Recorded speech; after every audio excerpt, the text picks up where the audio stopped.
Ok, chicos, so tenemos ser y los adjetivos. So the adjectives portion is going to be review from the notes that we've taken last week now. And those, again, we're just going to re-go through the agreement and how to make sure our adjectives agree. Plus, we're going to learn how to conjugate our first verb. So baby's first verb today, el verbo ser.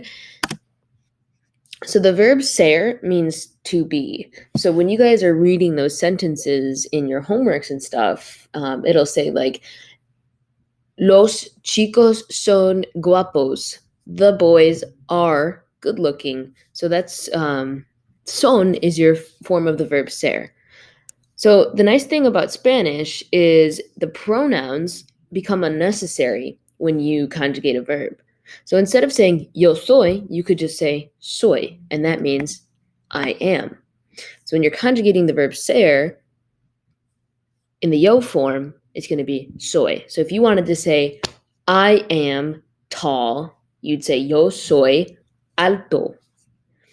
The tú form is tú eres. Él, ella, and usted. So that section down there, if you're talking about he, if you're talking about her, if you're talking about you formal, or if you're talking about it, es.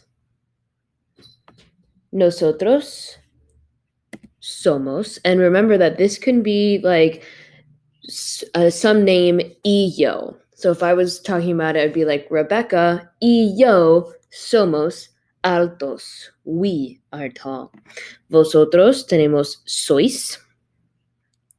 And then ustedes, ellos, ellas, and then anything that's los or las. So like once again, the boys. Los chicos son altos. Okay. So this is super important to know these forms because you guys are going to have to fill them in according to the given pronoun. So if I give you a sentence and it said, it's yo soy or yo ser guapo, you're going to have to change that to yo soy guapo. Or if I give you a sentence that says she is tall, ella es, because that's where this one comes in, ella es alta. So that goes along really well with the adjectives. So ser helps us describe one of the things it can be used for is to describe what we look like and what we are like. So personality, both physical traits and also personality traits. So what is an adjective? It's a word that describes, and it's specifically a noun. So we've seen this before as well with our new sentences. Los chicos guapos, the handsome boys, or las chicas bonitas, the pretty girls. The adjective comes after the noun in Spanish. So in English, we'd say the small book. Pero en español, we're going to say el libro pequeño, which means the same thing, just different sentence structure. So if the noun is feminine, the adjective must also be feminine. So again, this is a review. So if this stuff is sounding familiar, that's good. If it ends in O, you just change it to A. So if the adjective that's given to you is like bajo, and you're trying to talk about a girl, it's la chica baja. If it ends in OS, you just change it to AS. So that would be feminine plural. Alto becomes alta, bajo becomes baja, viejos becomes viejas. El profesor rubio would be la profesora rubia, and then el estudiante bajo would be la estudiante baja. If it ends in any other letter, just leave it alone. So we talked about this as well. E and N or L, so consonants or E, just leave them alone. You don't have to change it. It's fácil. So these ones are kind of considered gender neutral. So grande is grande, inteligente is inteligente, joven is joven, intelectual is intelectual, fuerte is fuerte, so on and so forth. If it ends in an E or an N, just leave it alone. If the noun is plural, you have to make your adjective plural as well. So we always have to be thinking, can I make this agree in gender? Yes or no? And then can I make it agree in number? In the case of these adjectives, you can always make them agree in number. We see here that you can't always make them agree in gender, but number you can. So if it ends in an O or an A or an E, so a vowel, we just have to add S. So ambicioso becomes ambiciosos. Alto, altos. Baja, bajas. But if it ends in a consonant, like we have intelectual and joven on our list, both end in a consonant, which means a letter that is not a vowel. So intelectual becomes intelectuales. Joven, jóvenes. Sometimes accents need to be removed or added in. Don't worry about that right now, having to add the accent or not add the accent, especially in Español Uno. That's just a little cultural note there in terms of language formation. So, guapo, the feminine singular of that would be guapa, masculine plural, guapos, feminine plural, guapas. El chico guapo, la chica guapa, los chicos guapos, las chicas guapas. Intelectual. So it ends in a consonant, so I cannot make this agree in gender. So it's just intelectual again. Masculine plural, it's a consonant, so I have to add an ES, intelectuales. And we already talked about how we can't make this agree in gender, so same thing, intelectuales. El chico intelectual, la chica intelectual, los chicos intelectuales, las chicas intelectuales. Interesante.